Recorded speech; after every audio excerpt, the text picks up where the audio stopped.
신구약 성경을 요약을 했어요. 요약을 해서 전능자이신 예수님께서 이 땅에 오셨다 가셨다. 부활을 통해서 자신이 하나님의 아들이시오 하나님이심을, 창조자이심을 분명하게 보이셨다. 이걸 이루셨다라고 하는 영상입니다. 이걸 한마디로 하면 복음이라고 말할 수 있는데, 여러분 이제 설교자들, 목회자들이 설교를 하잖아요. 설교할 때 여러분 부활을 믿으셔야 됩니다. 복음을 믿으셔야 됩니다. 수많은 설교를 하잖아요. 근데 사실은 그게 복음이에요. 압축하면 복음이에요. 십자가를 믿어야 됩니다. 부활을 믿어야 됩니다. 이게 압축하면 복음인데, 여러분 오늘 이건 본문이 1절부터 4절까지가 복음입니다. 여러분이 예를 들어서 어떤 분이 목사님이 설교를 하실 때 복음을 믿어야 된다, 복음을 전해야 된다, 복음으로 살아야 된다 계속 그러는데 복음이 뭡니까? 그럼 여러분이 이 본문을, 이 4절을 딱 줄을 쳐놨다가 이겁니다 이렇게 하면 돼요. 결안의 노린자가 이 복음 핵심이 이겁니다. 그러니까 복음이 뭡니까? 신구약 성경에서 압축해가지고 복음이 뭔지를 가르쳐 주십시오. 물론 요한복음 3장 16절 이렇게 말할 수 있어요. 있지만 좀 더 구체적으로 복음의 내용이 뭡니까? 라고 했을 때 딱 여러분이 제시해 줄 수 있는 게 로마서 1장 1절부터 4절까지 말씀이에요. 이게 복음이에요. 자, 그러면 오늘 본문에 여러분이 이제 1절부터 4절까지 쭉 읽었잖아요. 그러면 한마디로 욕하면 뭡니까? 한마디로 축소해 얘기해 주십시오. 1절부터 4절까지가 복음이고 결안자의 노란자라고 한다면 한마디로 얘기해 주십시오. 그러면 이겁니다. 예수는 그리스도십니다. 메시아십니다. 이거예요. 이게 복음이에요. 한마디로 요약하면 예수는 그리스도다. 복음을 한마디로 요약해 주세요. 그러면 예수는 그리스도시다. 이렇게 하면 되고요. 그러면 복음을 좀 더 한 문장으로 좀 더 세밀하게 요약해서 가르쳐 주세요. 그러면 부활하신 예수 그리스도가 바로 메시아십니다. 그거예요. 부활하신 예수 그리스도가 바로 메시아십니다. 그게 복음이에요. 복음이에요. 우리는 십자가 복음을 많이 들었어요. 지금까지 일생 저도 그것만 들어왔어. 근데 오늘 여러분 로마서 1장 1절부터 4절까지 딱 보시면 뭘 강조합니까? 본문에 보시면 이걸 강조하고 있죠. 성결의 영으로는 죽은 자 가운데서 부활하사 능력으로 하나님의 아들로 선포되셨으니 곧 우리 주 예수 그리스도시니라. 이렇게 딱 정확하게 말하고 있잖아요. 그러니까 사실은 좀 더 세밀하게 들어가면 십자가의 복음이 아니고, 십자가의 복음은 뭐 틀린 건 아니에요. 맞는데 부활의 복음이에요. 이게 핵심이잖아요. 그래서 오늘 사도 바울이 뭐라고 시작합니까? 이 복음은 하면서 2절을 시작하잖아요. 그러면서 딱 요약하잖아요. 그러니까 사실은 요약을 하면 부활의 복음이 더 세밀한 말씀이에요. 어떻게 보면 십자가나 부활은 동전의 양면 같습니다. 십자가의 복음 그래도 틀린 말은 아니에요. 부활의 복음 그래도 틀린 말 아니에요. 근데 오늘 본문을 볼 때는 좀 더 세밀하게 들어가면 부활이 복음이구나, 부활의 복음이구나 하는 것을 잘 보여주는 말씀이 1절부터 4절까지입니다. 이건 최문선 목사님 개인의 사견이 아니고 오늘 본문이 확실하게 말하고 있고, 또 부활에 대해서 얘기할 때 부활이 없으면 기독교가 존재할 수 없다고 수많은 신학자들, 목회자들이 얘기합니다. 십자가만 가지고는 안 된다는 거예요. 왜요? 십자가에서 수많은 사람이 죽었단 말이에요. 부활로 십자가가 증명되지 않으면 십자가는 십자가가 아니라는 거예요. 그러니까 여러분 확실하게 우리가 말할 수 있는 것은 부활의 복음, 이렇게 말할 수 있어요. 여러분 사도 바울이 로마서 이제 1장부터 쭉 썼잖아요. 16장까지. 물론 사도 바울이 쓴 건 아니에요. 사도 바울이 이렇게 구전으로 이렇게 말로 하면, 그러면 옆에서 자세하게 더디오가 썼어요. 더디게 쓴 게 아니고 이름이 더디오예요. 더디오라는 사람이 썼어요. 그럼 마지막에 바울 사도가 사인을 했어요. 근데 여러분 1장에 보시면 사도 바울이 1장 15절에 이렇게 되어 있습니다. 한번 보겠습니다. 1장 15절 말씀 같이 읽겠습니다. 그러므로 나는 할 수 있는 대로 로마에 있는 너희에게도 복음 전하기를 원하노라. 아멘. 여러분 사도 바울이 나는 할 수 있는 대로 로마에 있는 너희에게도, 이 성도들 얘기하는 거, 안 믿는 사람 얘기하는 거 아니에요. 너희에게도 복음을 전하기 원하노라 이렇게 했을까? 이유를 잘 모르겠어요. 처음에 저도 이걸 이해를 못했어요. 아니 사도 바울이 로마 교회에 세운 거 아닙니다. 사도행전 2장에 보면 성령을 받은 사람들이 흩어져가지고 핍박이 오니까 흩어져가지고 복음을 준 거예요. 로마 교회가 사도행전 2장에 성령 받은 사람들이 세운 교회가 로마 교회예요. 근데 사도 바울이 보니까 로마에 교회가 있어요. 그런데 사도 바울이 지금 뭘 말하고 있냐면 로마에 있는 너에게도 복음을 전하기 원한다 이렇게 말하고 있어요. 이해가 안 되잖아요. 여러분 십자가에 죽으시고 부활한 거 모르는 사람이 어디 있어요? 성도들 중에 교회 다니는 사람 중에 십자가 부활을 모르는 사람이 어디 있어요? 근데 사도 바울이 왜 로마에 있는 그렇게 여러분 바울 시간이 이렇게 많은 사람이 여유 있는 사람입니까? 아니에요.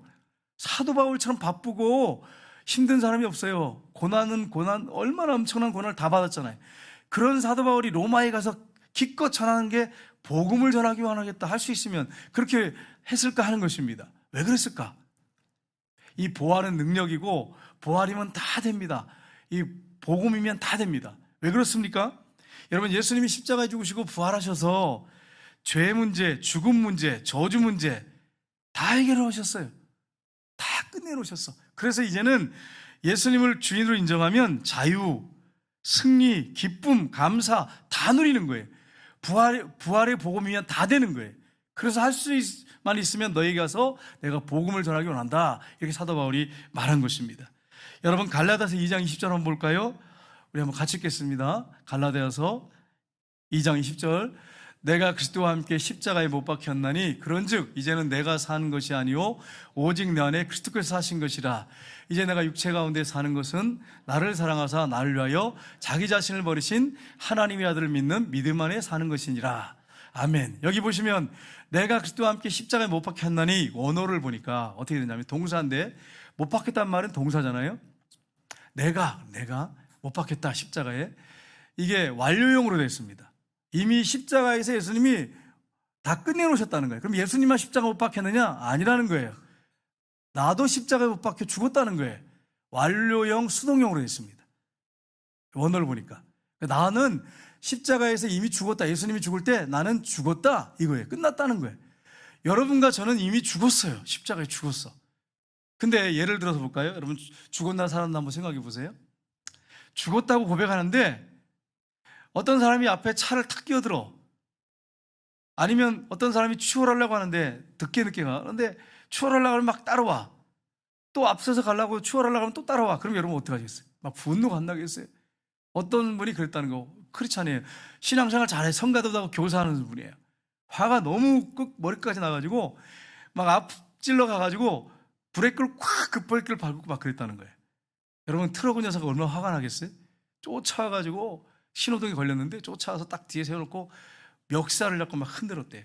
그래서 그렇게 잡혔는데 등치도 큰 사람인데 잡히면서도 같이 막 욕을 하고 싸웠다는 거예요. 안 죽었어. 살아있잖아.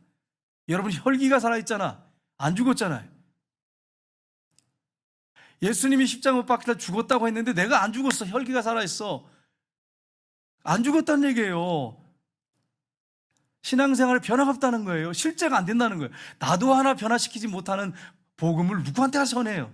한번 생각해 보세요. 제가 이걸 깨달으면서 회개를 많이 했어요. 나 하나 변화시키지 못하는 복음을 누구한테 가서 전도하면서 예수 믿으라고 전하냔 말이에요. 한번 생각해 보세요. 있을 수가 없는 일이잖아요. 예수 믿고 천국 가세요? 말도 안 되는 소리 하지 마세요. 나도 하나 못 변화시키면서 무슨 누구한테 가서 예수 믿고 천국 가라고 전하냔 말이에요. 그렇잖아요. 와, 이 말씀을 보면서 내가 회개를 많이 했어요. 나도 하나 못 변하는 걸 누구한테 가서 전하라고 그 사람도 망쳐놓으려고? 이런 생각이 딱 드는 거예요. 내가 안 변했어. 나는 이미 죽었는데 사도 바울이 고백하고 있잖아요. 나는 이미 죽었다는 거예요. 그러면서 뭐라고 합니까? 내가 그리스도와 함께 십자가에 못 박혔나니 그런즉 이제는 내가 산 게 아니로 내 안에 누가 사신다고요? 그리스도께서 사신 것이라. 이게 원어상에 보니까 동사 현재형으로 되어 있습니다.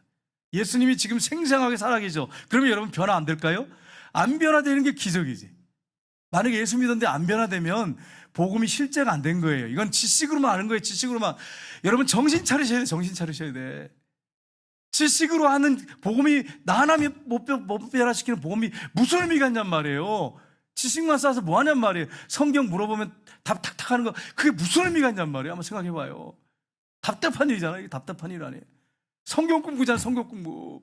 제 자신을 보니까 그렇다는 거예요. 여러분 보고 그렇다는 게 아니라 제 자신을 보니까 그렇다는 거예요. 그래서 제가 제 자신을 들여다보면서 내면을 들여다보면서 그러면서 무슨 뭐 누구한테 예수 믿으라고 전해.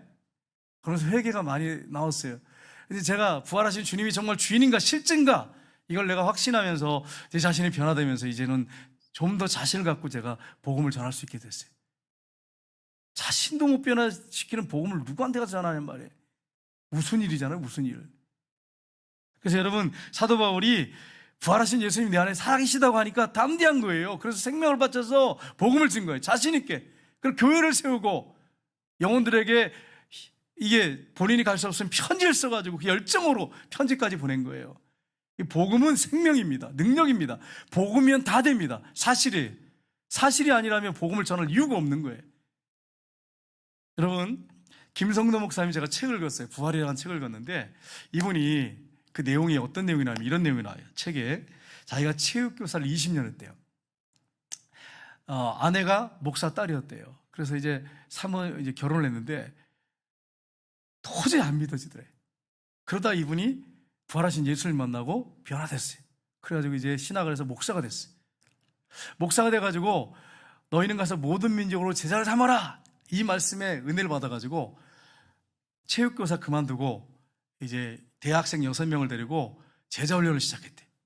그렇게 9년 동안 했대. 그랬더니 부흥이라고 하는 건 사람이 변화돼가지고 심령이 바되는 게 부흥이지 숫자 쳐지는 게 부흥이 아니잖아요. 성장이지.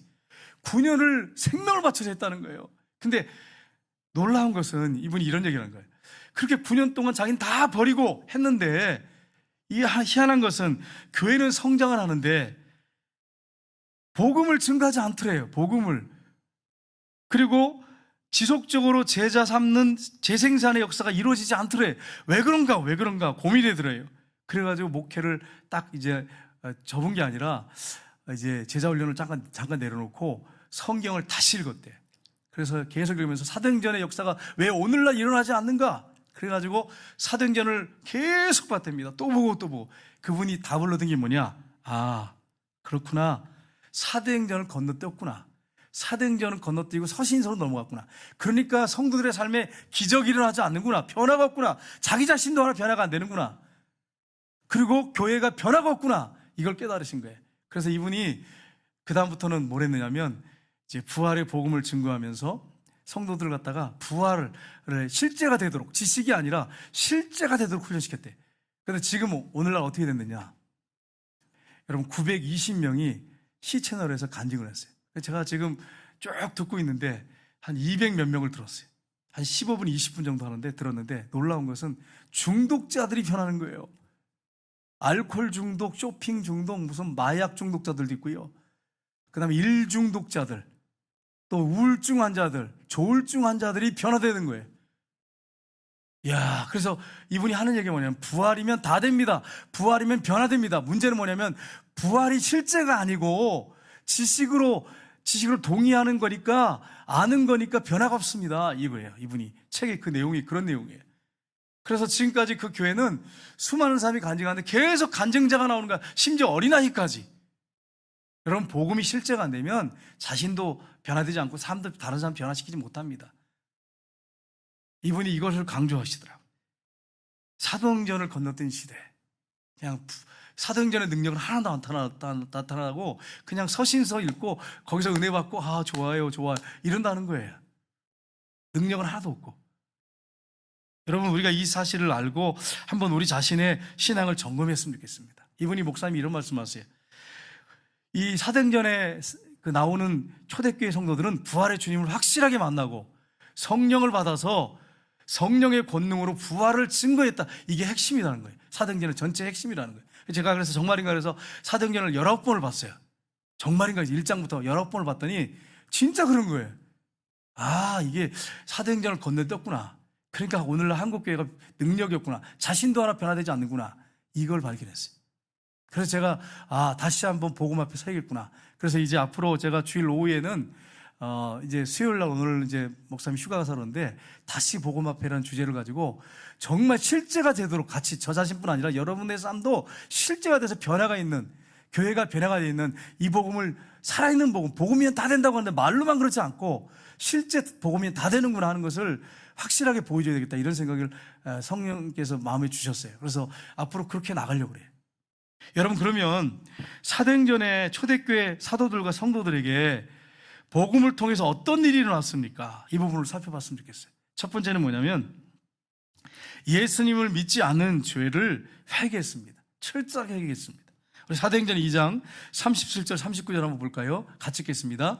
그들이 이 말을 듣고 마음에 찔려 베드로와 다른 사도들에게 물어 이르되 형제들아 우리가 어찌하여 갈까 하오늘 베드로가 이르되 너희가 회개하여 각각 예수 그리스도의 이름으로 세례를 받고 제사함을 받으라. 그리하면 성령의 선물을 받으리니 이 약속은 너희와 너희 자녀와 모든 먼데 사람 곧 주 우리 하나님이 얼마든지 부르신 자들에게 하신 것이라 하고. 아멘. 여러분 사도 베드로가 성령을 받았어요. 성령의 능력으로 복음을 증거하는데 여기 보면 그들이 마음에 찔려서 베드로한테 우리 어떻게 할까 하면서 그들한테 질문하잖아요. 베드로한테. 그랬더니 회개해서 예수 그리스도의 이름으로 세례를 받고 제사를 받아라. 그러면 성령으로 선물 받는다. 근데 이 앞에 보면 어떤 내용이 나옵니까? 베드로가 성령 충만해서 복음을 증거하는데 예수님을 증거해요. 예수님을 너희가 십자가에 못 박아 죽였는데 하나님이 그를 살리심으로 주와 그리스도가 되게 하셨느니라, 이거예요. 핵심이. 그랬더니 그들이 회개하면서 성령을 받게 됩니다. 이게 핵심이죠. 여러분 그들에게 전한 복음이 뭡니까? 예수님을 너희들이 십자가에 못 박았다는 거예요. 그분을 믿지 않았다는 거예요. 그분은 부활하셔서 메시아로 증명되셨다는 거예요. 하나님의 아들로 증명되셨다는 거예요. 여러분 죄 중에 가장 큰 죄가, 무서운 죄가 뭡니까? 우리는 형식적으로, 저도 그랬어요. 저도 도덕적이고 윤리적인 죄가 가장 큰 죄인 줄 알았어요. 근데 성령은 그 죄를 지적하는 게 아니에요. 그 죄는 나중일이에요. 나중일. 더 문제가 뭐냐? 더 무서운 죄가 뭐냐? 요한복음이 나와요. 요한복음 16장 7절에서 9절까지 보겠습니다. 같이 읽겠습니다. 그러나 내가 너희에게 실상을 말하노니 내가 떠나는 것이 너희에게 유익이라. 내가 떠나가지 아니하면 보혜사가 너희에게로 오지 아니할 것이요 가면 내가 너희에게 보내리니 그가 와서 죄에 대하여 의에 대하여 심판에 대하여 세상을 책망하시리라. 죄에 대하람은 그들이 나를 믿지 아니함이요. 아멘. 여러분 여기서 이 문구가 믿는 자들한테는 좀 이게 이상하다. 성령이 와서 책망하시는데 죄에 대해서 책망할 때 너희들이 십계명을 지키지 않았잖아. 너희들이 구약을 지키지 않았잖아. 이걸 책망하셔야 된다고 얘기되는데 뭐라고 하냐면 그들이 나를 믿지 아니하며 이걸 책망할 거다. 예수님을 메시아로 부활하신 주님을 주인으로 믿지 않는 이 죄를 책망할 것이라는 거예요. 성령께서. 왜 그럴까요 여러분? 보세요. 우리가 십계명을 너무 잘 알죠. 십계명 1계명이 뭡니까? 너는 나 외에 다른 신을 내게 있길 말지니라. 제2는 너는 너를 위하여 우상을 만들지 말고 위로 하늘에 있는 것이나 아래로 땅에 있는 것이나 땅 아래 물속에 있는 어떤 형상이든지 만들지 말고 그것을 절하지 말고 섬기지 마라. 제3은 뭡니까? 제3은 내 하나님 여호와의 이름을 망령되이 일컬지 말라. 제4는 안식일을 기억하여 거룩하게 지켜라. 제5는 내 부모를 공경하라. 제6은 살인하지 말라. 제7은 간음하지 말라. 그 다음에 도둑질하지 말라. 거짓 증거하지 말라. 내 이웃을 탐내지 말라. 이게 십계명이잖아요. 여기서 율법의 이 십계명에서 모든 죄가 다 여러분 율법을 다루고 선지자들이 다루고 있잖아요. 너희들이 이 죄를 범했다고 하는 게 다룬 게 선지서입니다. 그러면 선지자들 크게 강조했다면 너희들이 성령이 오시면 이 죄를 지적할 거다 이렇게 해야 되는데 죄의 대람은 그들이 나를 믿지 아니하며 이렇게 말씀합니다. 이게 무슨 말입니까? 가장 큰 죄는 십계명이나 선지자들이 말한 죄가 아니라는 거예요. 더 무서운 죄는 뭐냐면 예수님을 주인으로 믿지 않는 죄라는 거예요. 주인으로 모시고 살지 않는 죄라는 거예요. 이게 가장 무서운 죄라는 거예요. 정말 그럴까요? 예수님이 아까 동영상 서론에 봤죠? 천지를 창조하신 분이세요. 그분이 요한복음 1장에 나오죠. 예수님이 천지를 창조하신 분이에요. 하나님이세요. 이 땅에 오셨어요. 근데 그분을 주인으로 창조자로 믿지 않았어요. 인정하지 않았어요. 십자가에 못 박아 죽였어요. 그분이 왜 오셨는데? 세상을 구원하기 위해 오셨잖아요. 근데 그분을 믿지 않았어. 주인으로 믿지 않았어. 창조자로 믿지 않았어. 십자가에 못 박아 죽였어. 그럼 어떤 죄가 가장 큰 죄입니까? 예수님을 주인으로 믿지 않는 죄, 창조자로 믿지 않는 죄, 받아들이지 않는 죄. 이 죄가 가장 무서운 죄. 도덕윤리적인 죄, 십계명죄는 두 번째, 세 번째입니다. 이제는 예수님을 주인으로 모신 다음에 우리가 죄 짓고 도덕윤리적인 그런 죄를 때 고백하는 어떤 이걸 보면서 이런 죄를 졌구나 하면서 회개하는 건 죄지. 가장 무서운 죄는 예수님을 믿지 않는 죄가 가장 무서운 죄예요. 근데 여러분 한번 생각해 보세요. 여러분의 삶 속에 예수님이 정말 실제입니까? 주인이십니까? 이게 아니면 여러분 가장 무서운 죄를 짓고 있는 거예요. 이 죄를 지적하신다는 거예요. 성령께서 십계명의 죄를 지적하는 게 아니라 도덕 윤리죄가 아니라 주인으로 믿지 않고 창조자로 믿지 않고 전능자로 믿지 않고 그분으로 삶 속의 주인으로 인정하지 않고 살아가는 죄, 그 죄가 가장 무서운 죄라는 거예요. 근데 목사님들은 어떨까? 내 자신을 딱 들여다보니까 이게 실제인 거야. 제 자신을 보니까 이게 실제네. 실제로 다가오더라고요. 여러분 목사하면서도요, 예수님이 주인이 아닐 수 있어요. 그분이 말씀하시면 무조건 순종하고 따라가지 않을 수 있어요. 자기 생각대로 인본적으로 목회할 수 있어요. 성경은 잘 가르쳐. 왜? 성경을 많이 봤기 때문에. 신학교 여러분 공부하면 보통 여러분 총신대 졸업해가지고 대학원까지 하면은 7년을 공부해요. 그러면 뭐 빠삭하지 않겠어요? 저 같은 경우에 신학만 공부했어요. 12년을 공부했어요. 성경 잘 알아. 삶도 안 바뀌어. 그걸 공부했는데 그 복음이 무슨 복음이에요? 이게 무슨 복음이야? 지식 복음 아니에요? 지식적으로 아는 거. 그거 가지고 여러분 신앙생활을 가지고 자신도 안 바뀌고 삶도 안 바뀌는 거 가지고 왜 외치고 있냔 말이에요. 이걸 제 자신이 내 자신을 이렇게 딱 보니까 이거 좀 무서운 일이네. 이게 딱 눈에 들어오는 거예요. 내 자신이 삶에 바뀌어서 가정에서나 교회에서나 세상 사람들 만날 때 내 자신이 바뀐 모습을 보이면서 복음을 증거해야지. 이 실제라면 그래야 되잖아요. 사도행전에 사도들이 그렇게 됐단 말이에요. 그렇게 했단 말이에요. 왜 사도행전적인 역사가 오늘날 교회는 일어나지 않아요? 왜 그렇습니까? 죄가 많아서 그런 겁니까? 아니에요. 예수님이 부활의 주님이 삶의 실제가 안 되기 때문에 그래. 이걸 보니까 충격을 먹었어요. 제가 충격을 먹었어요. 정신 차려야 되겠구나. 목회자로서 정신 차려야 하면 안 되겠구나. 여러분의 모습을 볼 때 안 믿는 사람들이 예수님의 모습을 볼 수 있어야 되잖아요. 부활하신 예수님이 여러분 안에 계시다면, 마음에 계시다면 안 믿는 사람이 여러분의 모습을 보면 걸어다니는 예수님으로 보여야 되잖아요. 예수님은 아니지만 예수님의 모습이 보여야 되잖아요. 저 권사, 저 예수 믿는다고 하는데 이렇게 하면 정말 여러분 이게 복음이 실제가 안 되면 그 복음이 여러분한테 무슨 의미가 있냔 말이에요. 생각해 보세요. 지식으로 아는 복음이 무슨 의미가 있냔 말이에요. 아무 의미가 없잖아요. 아무 의미가 없잖아. 그러니까 여러분 이 복음이라는 게 이렇게 중요하다고 하는 걸 여러분이 아셔야 돼요. 성령이 오셔서 책망하시는 죄가 주인이 안 된 죄를 책망하신다는 거예요. 이걸 보면서 제가 들으면서 책을 보면서 정말 회개 많이 했어요. 그리고 앞으로 더욱더 철저하게 주님을 주인으로 인정하지 않으면 안 되겠구나. 그러면 능력이 없겠구나. 무익한 종으로 끝나겠구나. 이게 눈에 들어오더라고요. 두 번째는 부활하신 예수님을 주인으로 고백을 했습니다. 고백을 했는데 이걸 보기 전에 두 번째 성경 구절 한번 볼까요? 왜 예수님이 부활하셨나? 부활하신 이유를 명확하게 알고 신앙생활 해야 되잖아요. 로마서 14장 9절 같이 읽겠습니다. 이를 위하여 그리스도께서 죽은 자가서 다시 살아나셨으니 그 죽은 자와 산 자의 주가 되려 하심이라. 아멘. 예수님이 부활하신 목적이 뭡니까? 여러분과 저의 주인이 되기 위해서 그렇다는 거예요. 또 한 구절 한번 볼까요? 그 다음 절 데살로니가전서 5장 10절 볼까요? 데살로니가전서 5장 10절 같이 읽겠습니다. 예수께서 우리를 위하여 죽으사 우리로 하여금 깨어있든지 다든지 자기와 함께 살게 하려 하셨느니라. 이게 부활하신 목적입니다. 산자와 죽은 자의 주인이 될 뿐 아니라 우리가 깨어있든지 자든지 항상 함께 살게 하기 위해서 부활하셨다는 거예요. 그럼 여러분 질문할게요. 여러분의 삶의 주인이 정말 예수님이십니까? 그리고 여러분이 자든지 깨든지 그분과 늘 동행하십니까? 부활하신 주님과 동행하십니까? 이렇게 하시기 위해 오셨다는 거예요. 지식으로 우리에게 성경 공부시키려고 오신 게 아니란 말이에요. 정말 자든지 깨든지 그분이 여러분의 삶의 주인이십니까? 이게 아니면, 실제가 아니면 복음이 여러분에게 의미가 없다는 거예요. 의미가 없다는 거예요. 아는 건 많은데 변화가 없어. 무슨 의미가 있냔 말이에요. 여러분, 그래서 부활하신 예수님이 주인으로 고백해야 되는데 사도행전 2장 35절 36절 한번 보겠습니다. 두 번째 같이 읽겠습니다.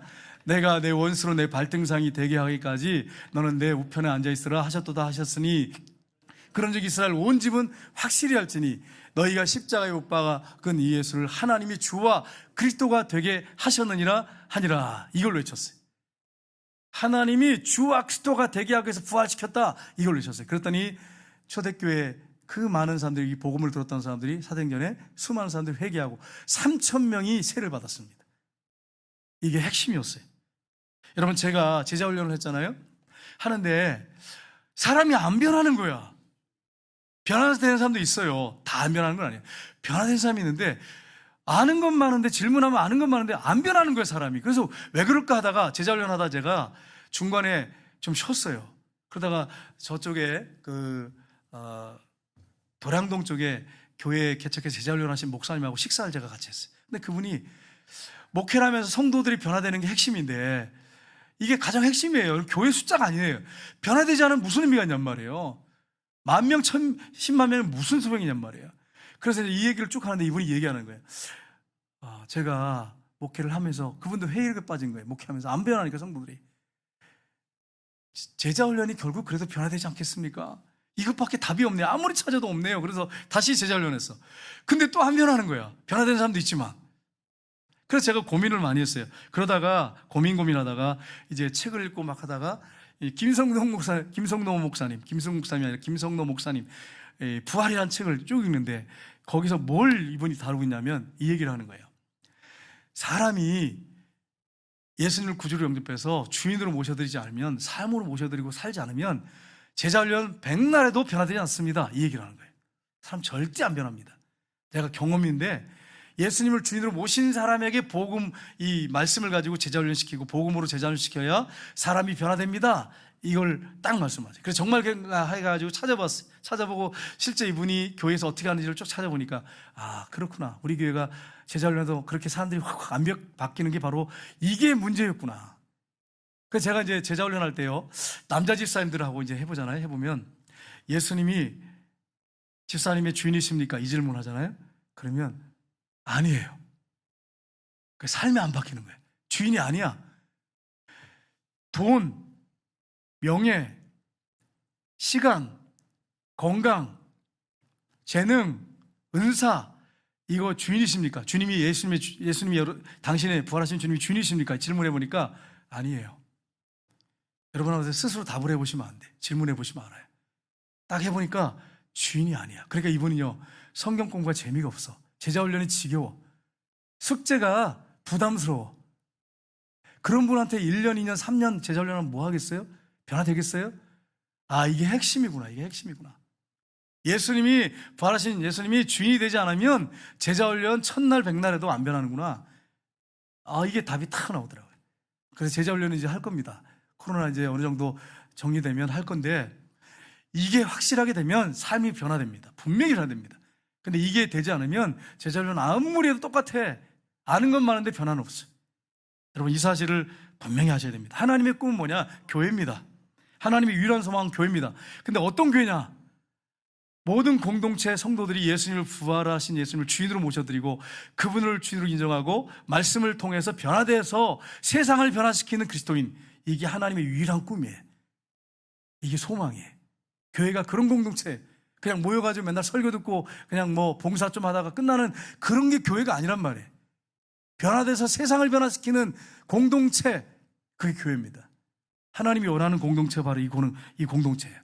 어떤 자매님이 간증하는 걸 들었어요. 참 복도 많아요. 이 자매님이 남편을 잘 만났어. 남편이 얼마나 잘한지, 자상한지. 여러분도 그런 남편 만나기 원하시죠?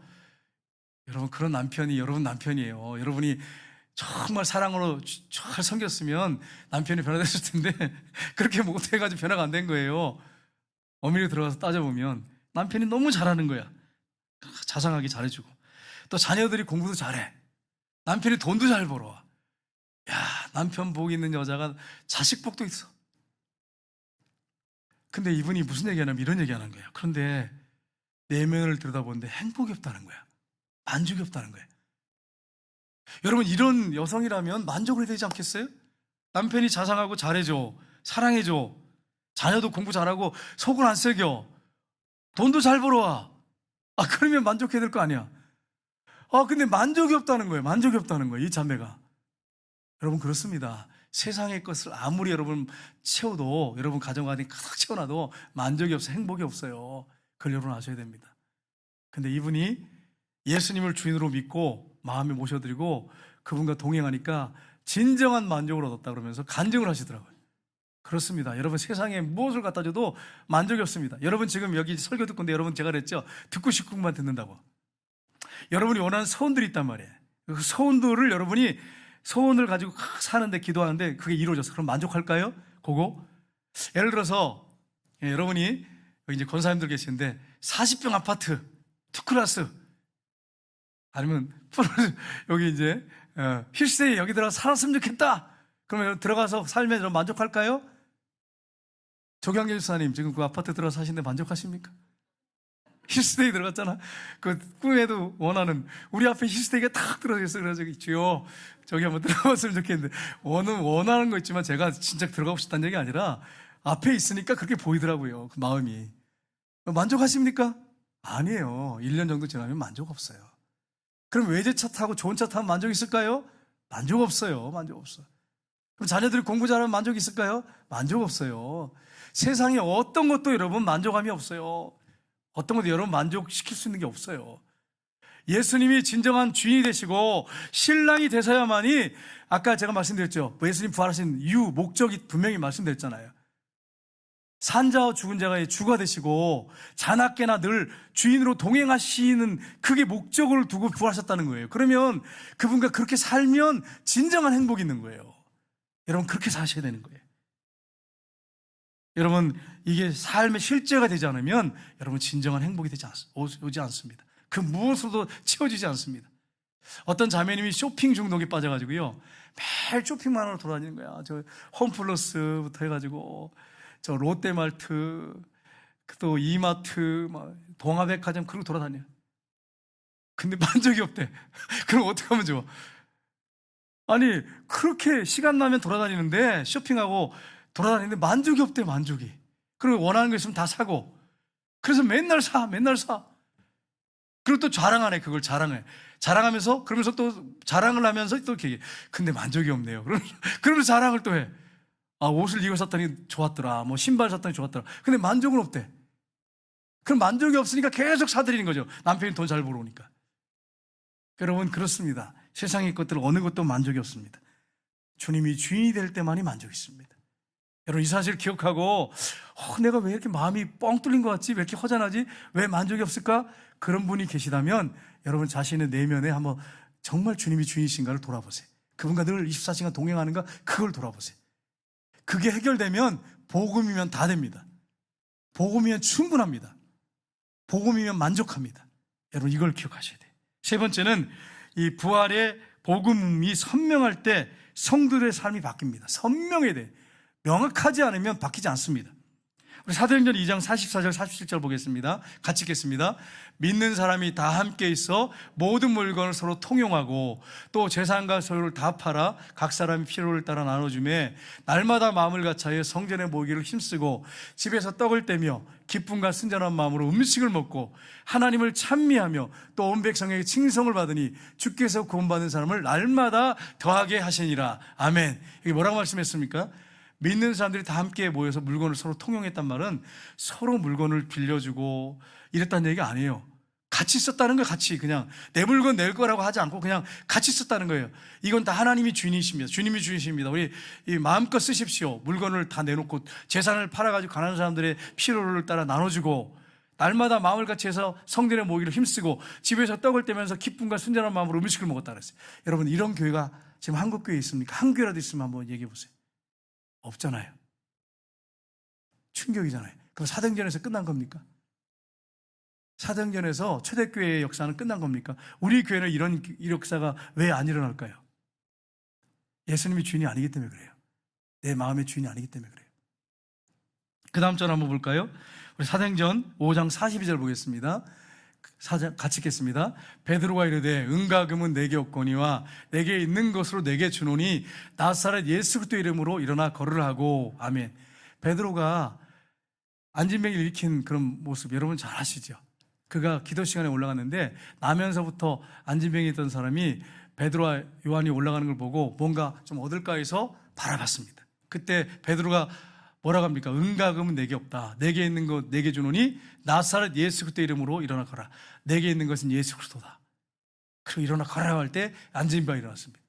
사도행전에 보면 사도들도 초대교회 성도들도 예수님이 주인이셨어요. 부활하신 주님이 주인이셨어요. 그분이 내 안에 있다는 거예요. 그분을 내가 너에게 주겠다. 그분의 이름으로 일어나 걸어라 그랬어요. 그랬더니 일어나 걸었어요. 여러분 그렇습니다. 이 복음이 이렇게 선명해져야만이 사도들도 변화될 뿐 아니라 성도들, 초대교회 성도들도 변화가 일어나는 거예요. 이게 되지 않으면 절대로 변화되지 않습니다. 성도들 교회 아무리 나와도 예배드려도 변화되지 않습니다. 지식으로 성경 지식은 늘어갈지 모르겠지만 삶은 안 바뀌는 거예요. 이게 문제. 여러분 우리가 이 사실을 알고 고민을 좀 하셔야 됩니다. 왜 나는 안 바뀔까? 이 부분을 정말 진지하게 고민하셔야 돼요. 여러분 지금 코로나 때문에 한국 교회가 반으로 줄어들었어요. 지금 통계에 의하면 그래요.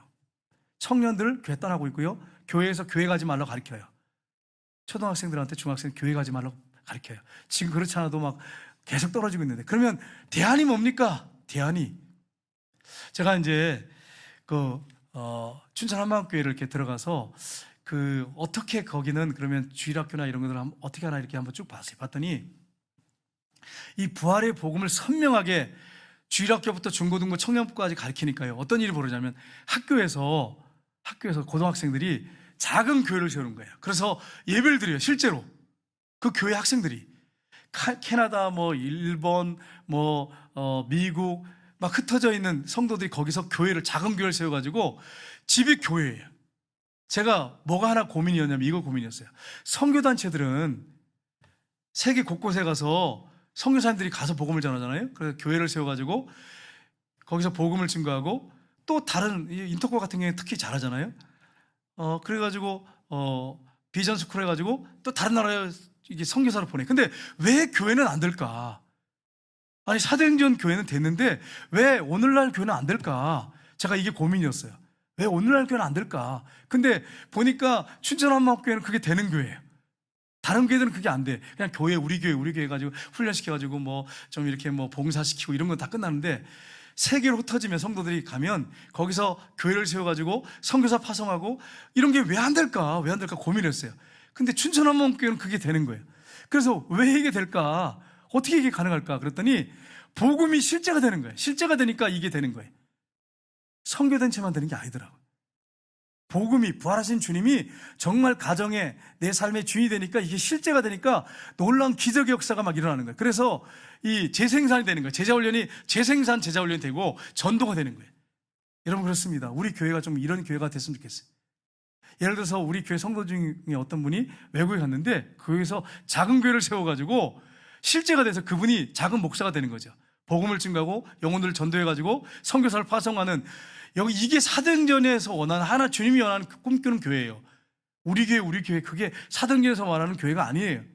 사도행전 한번 읽어보세요. 제가 최근에 20번을 읽었어요. 20번을 읽었는데, 이 사도행전 교회가 오늘날 일어나는데 왜 안 일어나냐? 지식 공부로 끝나는 거예요. 성경 공부로 끝나는구나. 이게 답이었어요. 여러분 한번 생각해 보세요. 이건 여러분이 실제가 되지 않으면 똑같습니다. 성경 공부하고 있는지 안 있는지 한번 생각해 보세요. 지식은 늘어가는데 변화는 없어. 제가 왜 이렇게 강하게 강조하냐면, 삶의 실제가 되지 않고 그러면 아무 의미 없는 신앙생활 하다가 나중에 주님 앞에 섰을 때 책망받을 수 있기 때문에 그래요. 저도 그렇고 여러분도 그래요. 그래서 여러분이 이 오늘 본문 말씀을 잘 기억하시면서 이 복음이, 사도 바울이 강하게 선포했던 이 복음이 나의 삶에 실제로 이루어졌는가? 그러면 복음이면 충분합니다. 복음이면 다 됩니다. 근데 이게 실제가 안 되면 다른 걸 자꾸 찾는 거예요. 이거 찾고 저거 찾고 이벤트 찾고 프로그램 찾고, 그러다 무너지는 거예요. 교회가 이것도 안 되고 저것도 안 되고 그냥 결국 교회가 그냥 일반적인 그런 신앙생활 하다가 그냥 죽어요. 끝나는 거예요. 그런 교회가 되기를 원하십니까? 아니면 복음이 실제가 돼서 여러분의 삶 속에 기적이 일어나고, 여러분도 정말 작은 교회, 이제 순장님들이 작은 교회 하잖아요. 거기서 정말 놀라운 성령의 역사가 일어나고, 주님이 주인이 돼가지고 기적의 역사가 일어나고, 죽어가는 영혼들을 구원해서 그 사랑방에서 선교사를 파송할 수 있는, 그게 사도행전 교회예요. 그런 교회가 되기를 원하십니까? 이 부분을 잘 살펴보시고 우리가 다시 한번 일어나서 다시 한번 복음 앞에 서서 성령의 역사가 사도행전처럼 기적 같은 역사들이 우리 교회에 일어났으면 좋겠습니다. 이게 우리 교회 비전이고, 앞으로 주님이 간절히 원하는 교회입니다. 찾고 원하시는 교회가 이 교회입니다.